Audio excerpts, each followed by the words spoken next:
Muhammad wa ala alihi wasallam amma ba'd. Bapak Ibu peserta kuliah FHI yang dirahmati Allah. Semoga suatu saat nanti kuliah FHI ini bisa offline. Alhamdulillah. Entar tempatnya nanti ada di mana, tapi mungkin akan menyulitkan juga kalau pesertanya dari mana-mana ya. Online ini solusi di tengah pandemi dan di luar pandemi kelihatan. Dan kedua yang ingin saya sampaikan ini, mohon maaf untuk kuliah hari ini, sebagaimana tadi disampaikan oleh MC, justru kelihatannya saya tidak bisa agak lama karena bukan bentrok jadwal, memang ada jadwal yang saya pikir jam 8 mulai, ternyata jam 8.30, sehingga saya nanti mohon izin lebih awal undur diri ya. Nanti sisanya kita akan, kalau mestinya ada pertanyaan atau apa, kita bisa ulas di pertemuan minggu depan, karena insya Allah kita akan mulai yang minggu depan itu kan jam 10.30 ya. Insya Allah bisa lebih lama. Bapak Ibu yang dirahmati Allah, serial hadis tematik ini akan kita bahas sekitar 4 kali. Sampai akhir September atau awal Oktober. Dan ini tema-tema yang akan kita bahas, tema-tema yang sangat segera harus kita ketahui dan vital sekali untuk kita ketahui karena kita dirasa sudah ada di hadis-hadis itu atau di area itu. Kita insya Allah akan bahas hadis tentang fitnah. Kedua, kita akan bahas hadis asyratus sa'ah yang selama ini kita bahas kontennya tapi belum tahu dasarnya atau hadisnya. Kita juga akan bahas ketiga tentang hadis tentang nubuat, yakni hal-hal yang disampaikan Nabi tentang sesuatu yang akan terjadi pada umatnya di masa akan datang. Yang terakhir adalah hadis tentang kasih sayang Allah dan rahmat Allah sebagai closing dari rentetan hadis itu yang biasanya menimbulkan rasa takut. Nah, maka kita akhiri dengan hadis tentang kasih sayang Allah dan rahmat Allah Subhanahu wa taala, atau hadis-hadis tentang tafaul.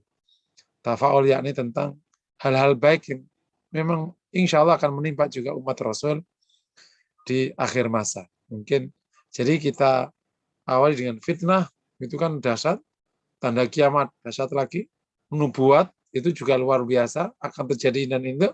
Yang terakhir hadis tentang kasih sayang Allah dan rahmat yang bisa juga dengan hadis-hadis tafaul, harapan-harapan baik yang insya Allah akan terjadi juga di tengah kaum muslimin.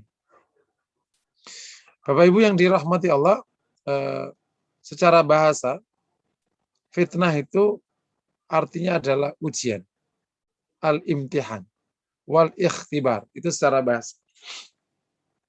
Orang Arab menyebut fitnah maknahu al-ibtila, ujian. Karena diambil dari kata fatantu al-fiddata wal dhahab, yakni aku bersihkan, aku bakar emas dan perak itu supaya bersih seluruh komponen lain selain emas dan perak. Itu namanya fatantu.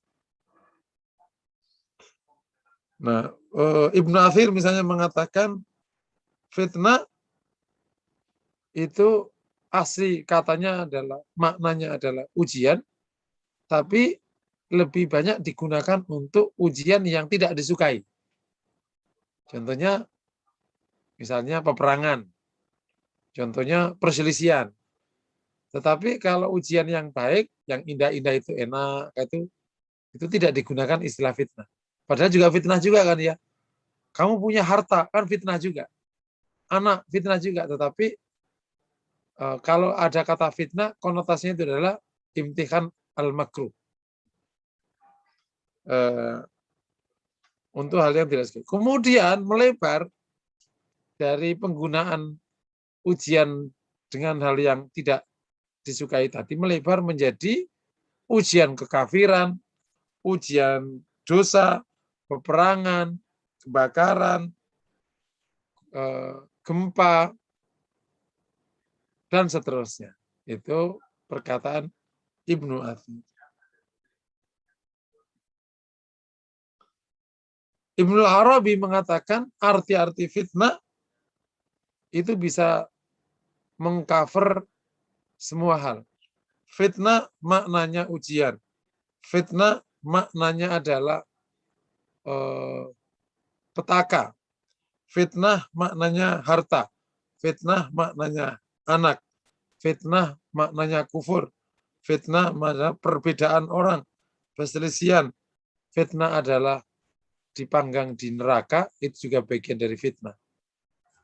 Jadi maknanya luas sekali. Mulai dari makna ujian yang tampak normal, sampai petaka dan azab itu juga masuk di dalam area makna fitnah.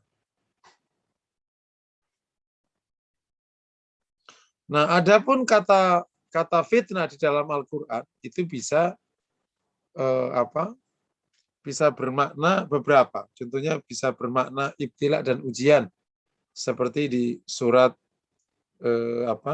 Hasiban nas Al-Ankabut ayat 2. Hasiban nas ayyaqulu amana wa hum la yuftanun. Apakah orang mengira dia dibiarkan berkata kami beriman sedangkan dia tidak diuji? Nah, itu ujian. Maknanya menghalangi jalan Allah. Itu makna kedua yang juga didapati di dalam Al-Qur'an. Surat Al-Maidah ayat 49. Wahdharhum ayyaftinu ka'am ba'di ma anzalallah. Hati-hatilah mereka untuk menghalangimu dari jalan Allah, dari sebagian apa yang Allah turunkan. Jadi fitnah maknanya menghalangi jalan Allah. Nah, itu kan juga ujian juga kan? Ujian juga dihalangi dari jalan Allah. Ketika misalnya makna fitnah itu maknanya azab. Tsumma inna rabbaka lilladina hajar min ba'di ma futinu. Min ba'di ma futinu, setelah mereka diazab. Nah, itu makna ketiga. Mana keempat, asyirk wal kufur. Syirik dan kufur juga masuk kategori fitnah. Wa qatiluhum hatta la takuna fitnah. Perangilah mereka sampai tidak ada fitnah. Yani nggak ada kekufuran dan kemusyrikan. Iya, karena kufur musyrik itu ya petaka paling berat. Namanya kufur dan musyrik.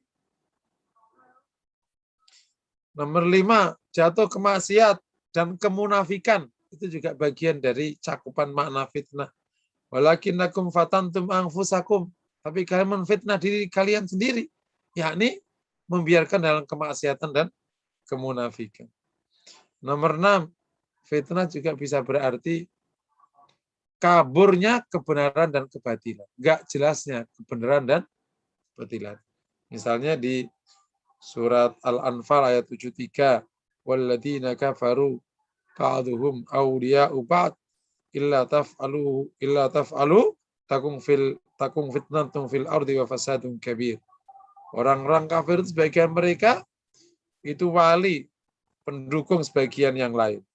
Kalau kau tidak melakukannya, ya akan ada fitnah. Kalau orang muslim nggak dukung muslim, tidak dekat sama muslim. Jadi wilayah itu kan dekat, cinta, kasih sayang, bersahabat, mendukung kepemimpinan. Sama kata wali juga luas sekali artinya. Nomor 7, al-idlal, menyesatkan. Itu juga bagian dari makna fitnah. Wa may yuridillahu fitnatahu. Kalau Allah kehendaki memfitnah orang itu, maknanya menyesatkan orang itu. Nah, bagian dari ujian juga kan? Gitu. Al-qatl wal asr, peperangan dan penangkapan, itu juga bagian dari makna fitnah. In khiftum ayyaftinakumul ladina kafaru. Kalau kau takut orang kafir memfitnahmu, yakni menjatuhkan fitnah padamu, yakni membunuhmu dan menangkapmu. Jadi luas sekali ya makna fitnah. 9. Ikhtilafun nas wa adami istima'i qulubihim. Perselisihan orang-orang dan tidak bersatunya mereka. Itu juga bagian dari makna fitnah. Seperti di surat Al-Baqarah ayat 277. Wala auda'u khilalakum yabghunakumul fitnah. Mereka maunya fitnah, yakni maunya berselisih. Ke-10, gila, junun, itu juga masuk kategori makna fitnah. Bi'ayyikumul maftun, bimaknal majnun. Dengan apa kalian dibuat gila? Gitu. terfitnah, yakni terbuat al-ikhraq bin nar, dibakar di api neraka. Nomor 11, misalnya surat Al-Buruj ayat 10. Innal ladzina fatarul mu'minina wal mu'minat. Orangnya memfitnah orang mukmin dan orang mukminat, yakni orang yang membakar mereka di api neraka. Ibnu Hajar mengatakan fitnah-fitnah tadi dengan cakupan makna yang luas tadi bisa diketahui maknanya karena siyak atau konteks saja, atau ada dalil lain yang maknanya fitnah. Tentu kita tidak fokus masalah ini, tetapi untuk mengantarkan yang dimaksud hadis fitnah itu apa sih? Hadis-hadis, ya kita masuk ke temanya. Kalau fitnah maknanya demikian, artinya hadis-hadis fitnah itu maknanya adalah hadis yang menerangkan tentang hal-hal yang menimpa kaum muslimin dan akan menimpa kaum muslimin, yang menimpa kaum muslimin dan akan menimpa kaum muslimin, yang isinya bisa perpecahan, pembunuhan, ujian, penyesatan, bercampurnya kebaikan dan kebenaran yang tidak jelas. Semuanya itu. Itulah yang namanya hadisul fitan. Hadis fitan. Dan Bapak yang dirahmati Allah sebagai umat Rasul. Dan itu salah satu karunia Allah kepada kita. Rasul udah menyebutkan itu. Jadi ibarat kalau seorang ayah itu ngajak jalan anaknya. Dia udah ngasih tahu, nak kita akan jalan 3 hari 3 malam. Dan nanti di malam pertama kita akan ada di daerah ini. Itu jalannya lubang-lubang, terus kemudian gelapnya tak terkira. Dan bisa jadi di situ ada beberapa orang yang iseng, terkadang juga akan ada ya mungkin semi perampok, terkadang ada orang yang justru malah nyorakin kita, terkadang ada orang yang sok-sok nemenin, padahal itu dia mau ngambil lah. Jadi Rasul itu udah ngasih tahu akan ada ini, akan ada ini. Itu hadisul fitan. Paham ya? Termasuk juga menjelaskan keadaan yang menimpa kaum muslimin waktu itu. Nah, para ulama atau sebagian ulama membagi hadis fitnah itu menjadi 3 bagian.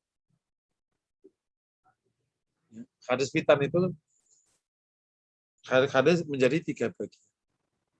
Yang pertama adalah fitnah secara umum yang akan menimpa kaum muslimin yang akan digambarkan sebagai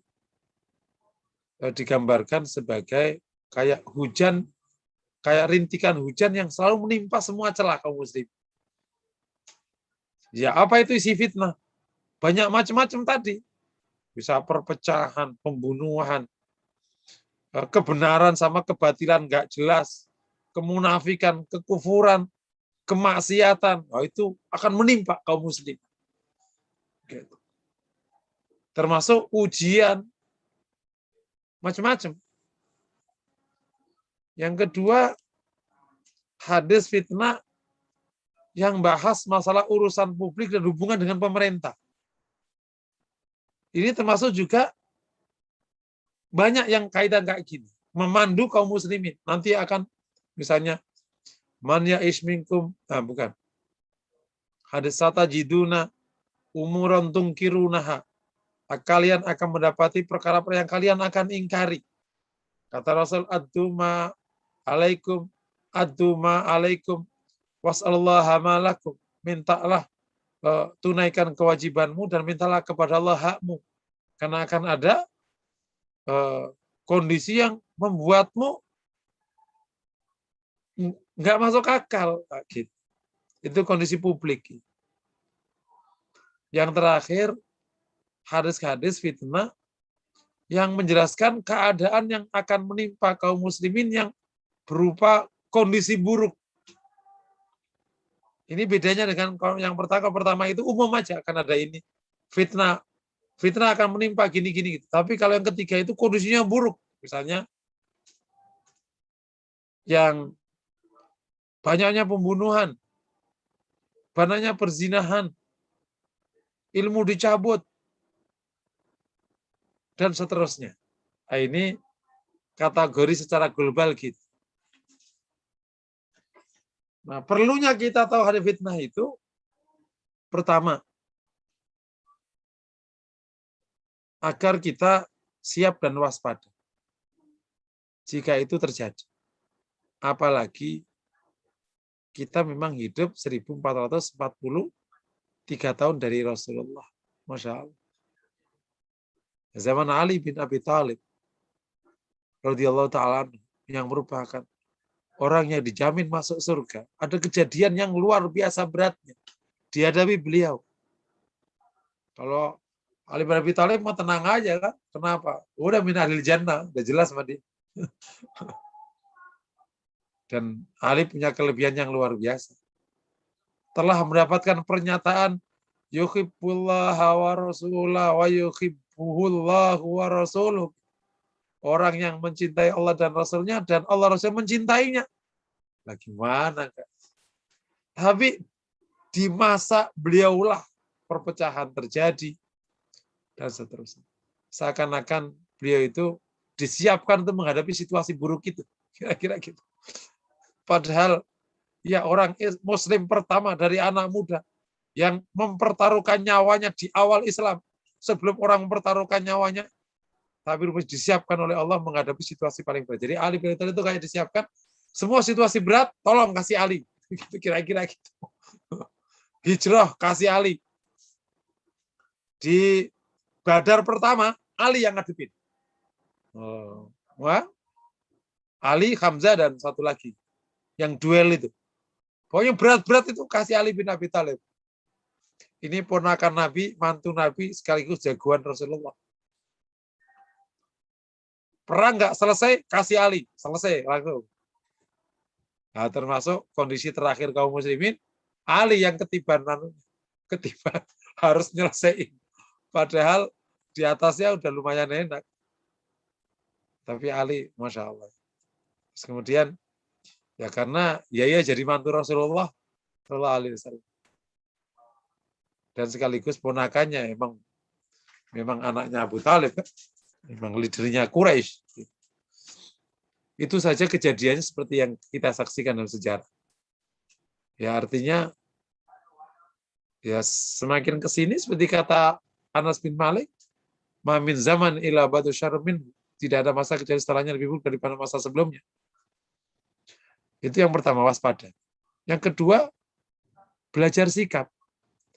Karena hal fitnah itu ada tuntunan dari Rasulullah, suruh ngapain gitu. Itu menarik. Jadi kita nggak perlu, ini gimana dong? Udah bocah aja. Oh suruh gini, ya udah gini aja gitu. Jadi memudahkan kita. Kita jadi umat Rasul itu sebenarnya udah enak. Karena udah dipandu semuanya. Cuman kita nggak baca panduannya aja. Bacanya WA mulu sih, nggak baca hadis. WA-nya isinya hadis ya. Jadi ada panduannya, udah jelas banget. Nah, jadi itu memudahkan kita. Yang ketiga, sekaligus juga menjadi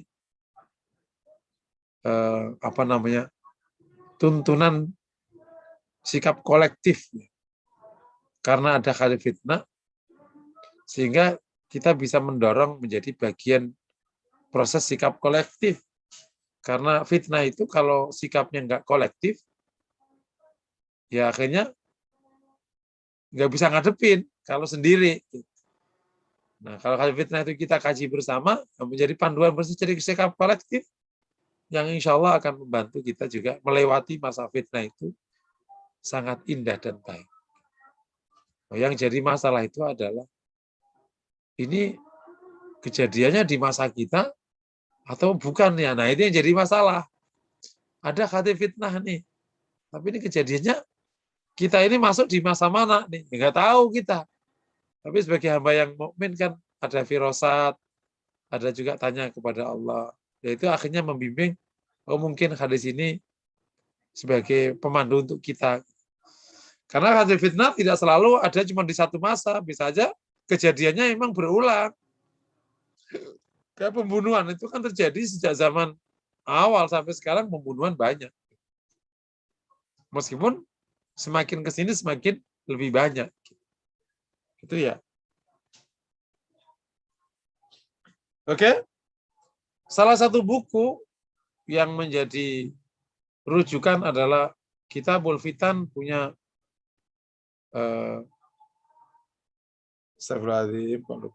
Kitabul Fitan punya Al-Asfahani.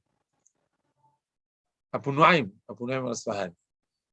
Tetapi belakangan sudah mulai muncul yang menarik, agak bakhir, karena hadis fitnah itu kecuali termaktub di kitab 9 ya. Jadi ada dua kategori penulisan hadis fitnah.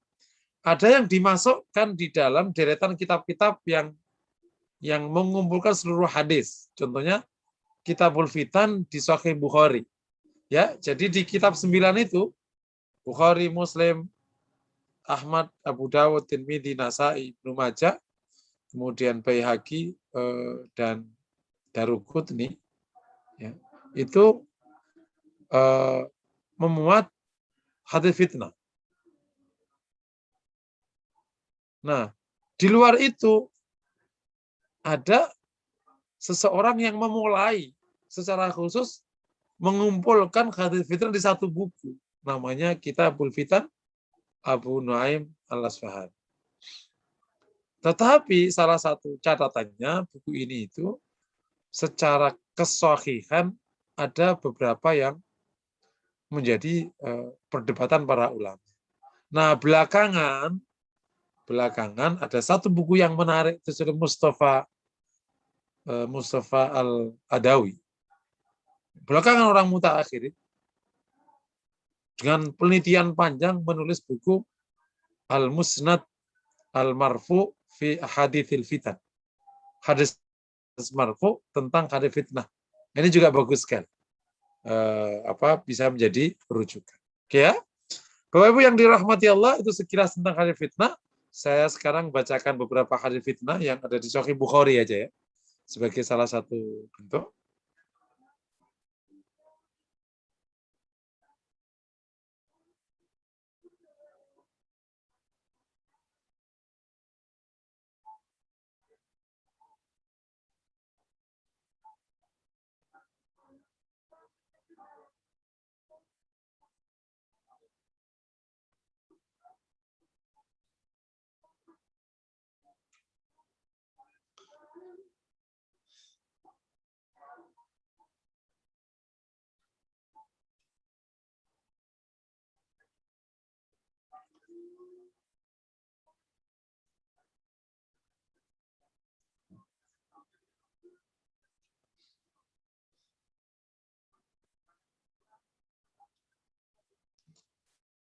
Saya ambil hadis Bukhari karena di hadis Bukhari ya pasti sangat tinggi kualitasnya sehingga kita nggak perlu repot membahas sahih tidaknya, gitu ya. Hadis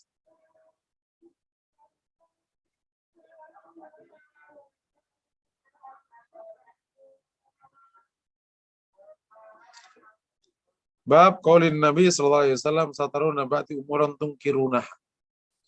Bab tentang pernyataan Nabi, kalian akan melihat setelahku perkara-perkara yang kalian ingkar.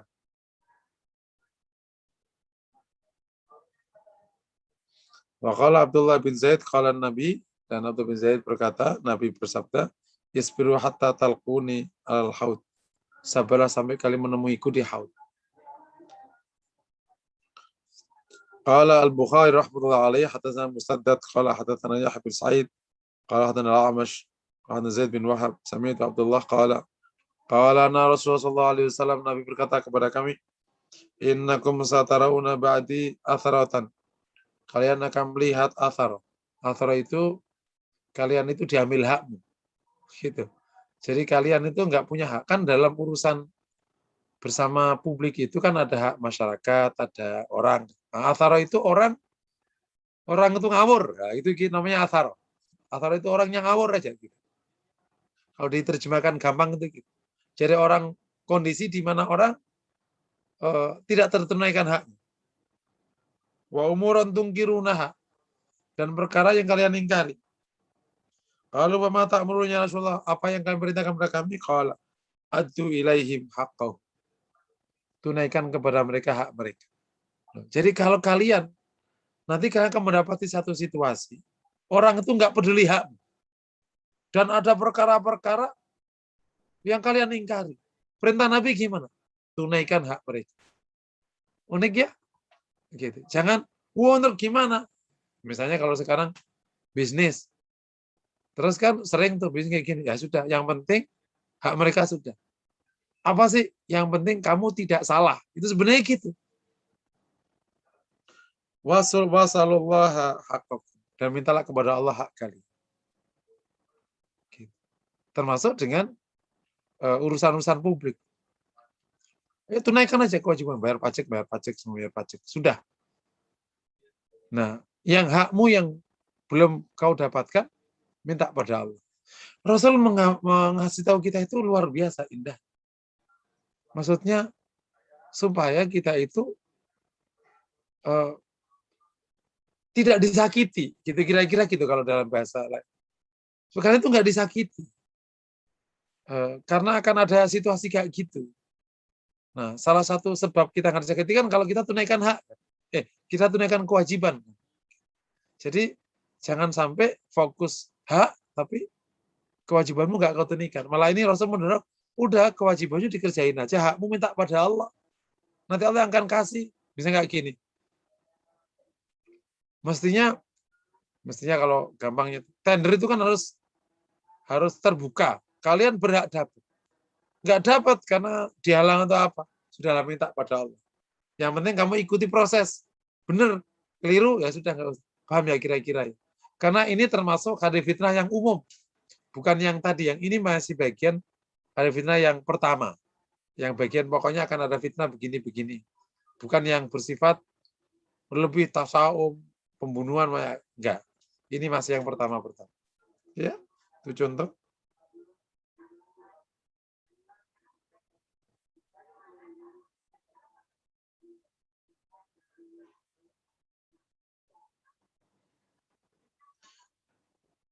Bab qaulin Nabi sallallahu alaihi wasallam, wailunil arabi min syarrin qad iktarab. Nah, ini bab tentang celaka bagi orang Arab karena ada keburukan yang sudah mendekat. Qala al-Bukhari rahmatullahi alaihi hadatsana Malik ibn Ismail qala hadatsana Ibnu Yainah annahu sami'a Zuri an Urwa ibn Zainab binti Ummi Salamah an Ummi Habibah an Zainab binti Jahsh, ya, hadis dari Imam Bukhari dengan syaratnya sampai Zainab binti Jahsh radhiyallahu taala anhunna annaha qalat, ia berkata, istaiqadan nabiyyu minal yaumi muhmarran wajhu. Nabi sallallahu alaihi wasallam itu terbangun di malam hari merah sekali wajahnya, yaqul la ilaha illallah wailul arbi syarrin qad iktarab. Tiada kecuali Allah, akan ada kecelakaan. Wail, ya. Wail itu celaka, kehancuran bagi orang Arab karena ada keburukan telah mendekat. Futihal yaumin ratmi ya'jud wa ma'jud mithla hadhihi. Dibukalah hari ini bentengnya Ya'jud Ma'jud itu seperti ini. Wa qadatis ina aumi'ah. Ya, dan Nabi membuat lingkaran 90, 100, 90 atau 100. 90, sebentar. 90 itu gini ya. Ya. 90 atau 100. Pokoknya gitulah.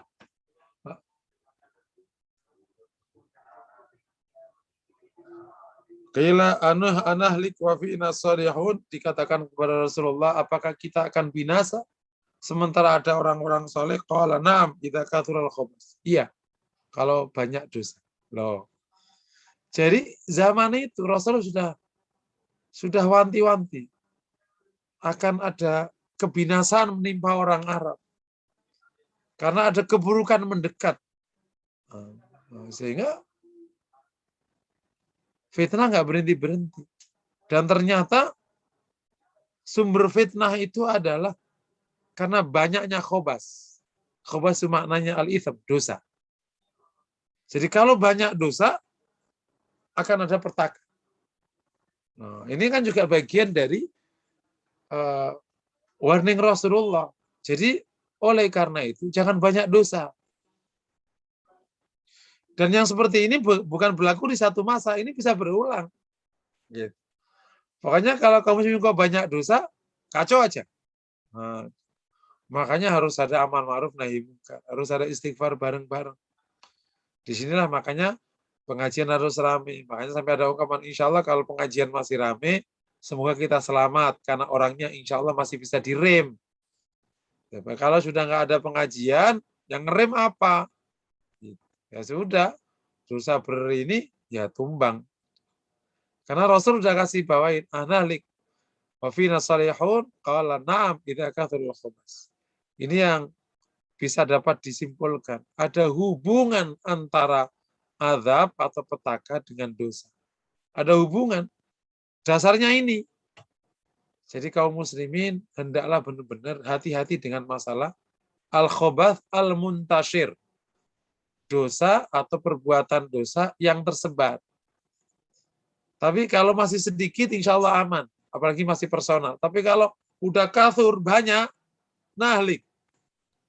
Binasa langsung. Bukankah sebab diserangnya Baghdad tahun 66 itu karena memang mereka sudah taraf ya, mereka sudah berlebihan. Bukankah kalahnya kaum muslimin itu karena hal itu di banyak kesempatan. Dan begitu di Ainul Jalud baru kembali karena mereka komitmen dengan sunnah Rasulullah. Demikian juga di konteks-konteks yang lain. Jadi ini salah satu warning ya, si apa namanya, pengingat dari baginda Nabi Sallallahu Alaihi Wasallam.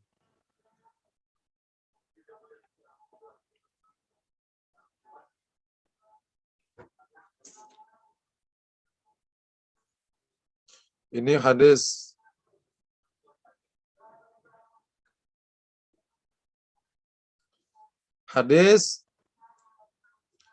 qala al-Bukhari bab dhuhurul fitan, bab tentang munculnya fitnah.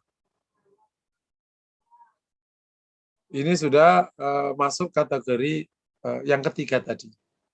Ya, yang akan ada ini. Ini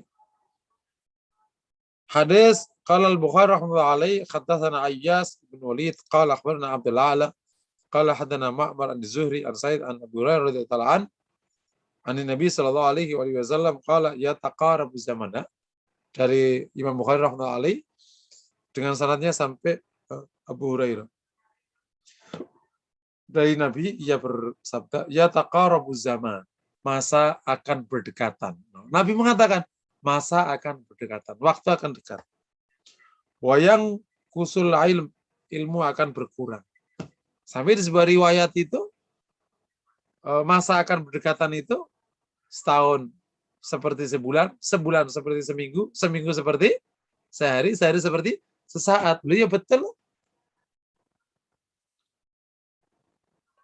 Wayal kosyuh dan pelit atau rakus itu wayul kosyuh dan ditimpakan syuh, kerakusan. Kerasa ya? Masa berdekatan, ilmu hilang, rakus itu ditumpahkan, ditanamkan. Yakni sifat rakus menjadi karakter banyak orang. Ya, yang ini menjadi sangat ngeri karena korupsi di banyak negara itu sebabnya karena kerakusan. Jadi ingat kita akan hadis ini. Yul kosyuh, memang akan ditimpakan sifat rakus. Punyanya orang diambil semua. Kalau pelit itu punyanya orang nggak mau diambil. Tidak mau memberikan punyanya. Kalau syuh itu punya orang mau diminta. Makanya syuh itu kakaknya pelit. Watadharul fitan. fitnah mulai bermunculan, tampak fitnah. Ya berarti makna tadi, mulai ada maksiat, mulai ada perselisihan, mulai ada itu fitnah. Wa yakthurul haraj, dan banyak hal haraj. Lalu ya Rasulullah, ayyumahu, dan banyak haraj. Ayyumahu, haraj itu apa? Kata Rasulullah, al-qatl, pembunuhan atau kematian. Jadi masa berdekatan, ilmu berkurang, rakus itu berdatangan, fitnah bermunculan, pembunuhan di mana-mana. Masya Allah. Qala Syuaib an Yunus wal Laits an-Nakhi Zuri an Hurairah. Ya, ada sanad lain melalui Syuaib an Yunus sampai Abu Hurairah radhiyallahu taala. Jadi Nabi mengabarkan akan ada ini. Itu namanya juga ya taqarrubuz zaman. Nah, kita siap-siap aja. Juga ada hadis dari Abdullah ibn Musa, qala al-Bukhari rahmatullahi alaihi, ibn Musa anil Amash an Syaqiq qala kuntu ma Abdullah wa Abi Musa faqala qala Nabi berkata, inna baina yaday sa'a la ayyaman yanzilu fiha al-jahl. Sungguhnya di antara hari kiamat ada hari-hari di mana kebodohan itu turun. Bodoh itu menjadi komoditas. Kalau pintar itu aneh. Dan kalau syariat menggunakan kata al-jahl, itu yang masuk pertama kali adalah al-jahlu aniddin, bodoh dari agama. Karena kalau pengetahuan itu kan subordinatnya agama. Jadi perlu dipahami agama itu aturan hidup. Nah, pengetahuan itu adalah mensuplai supaya aturan ini bagus. Jangan ditaruh di sejajar. Jadi al-jahl mana? Al-jahlu an nidhamil hayah. Yani bodoh dari aturan hidup. Yani bodoh dari agama.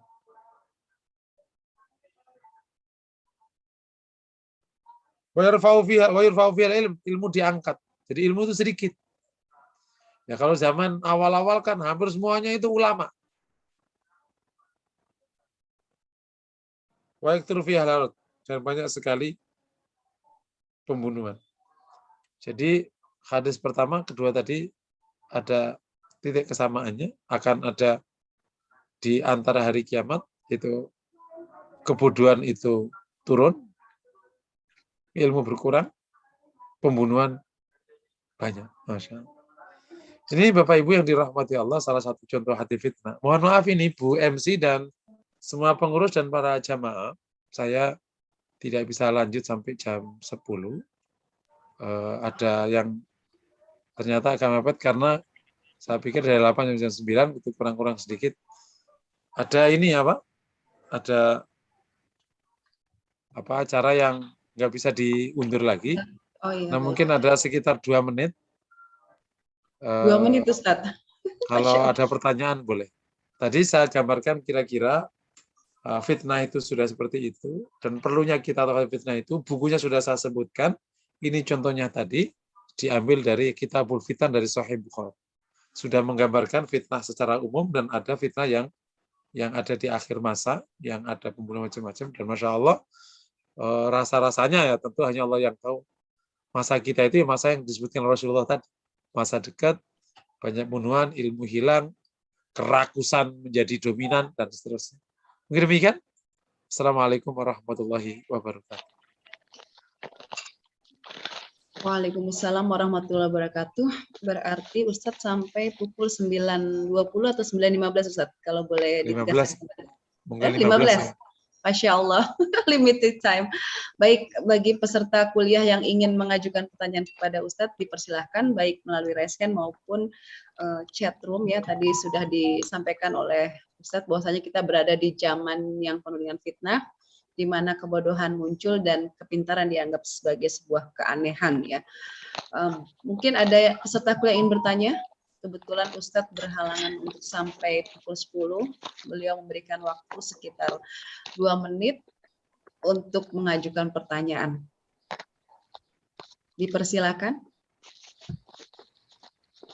Ustadz, Mau nanya sedikit Ustadz ya. Betul Bu, ya Bu. Dengan Ya, Bu. dengan kondisi seperti ini terus gimana dong kita mau apa? Maksudnya apa yang mesti kita lakukan gitu Ustadz?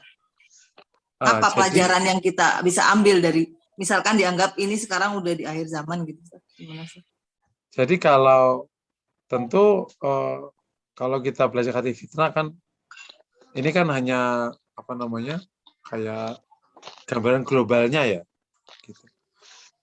Nanti ada kalau kita teliti satu persatu kali fitnah itu, tapi saya ingin katakan ya kita juga nggak tahu apakah hadis fitnah yang disebutkan Rasul itu maksudnya zaman kita itu masuk apa tidak ya kita nggak tahu. Kan Rasul nggak nyebutkan tahunnya, tapi kan hanya perkiraan ya istihadat. Gitu. Nah nanti ada beberapa hadis yang langsung ada petunjuknya. Gitu misalnya yang terkenal tuh yang secara global kan badiru bil a'mali fitanan kakita ilailil mudlim. Segeralah kalian berbuat baik. Nah, karena akan ada fitrah seperti potongan gelap malamnya. Itu berarti di situ ada petunjuk perbuatannya. Jadi berarti ngapain? Segera aja berbuat baik. Terus tadi kalau di hadis tadi kalau ada masa di mana orang nggak peduli hakmu, siapapun gitu, orang tuh ingin ngambil hak.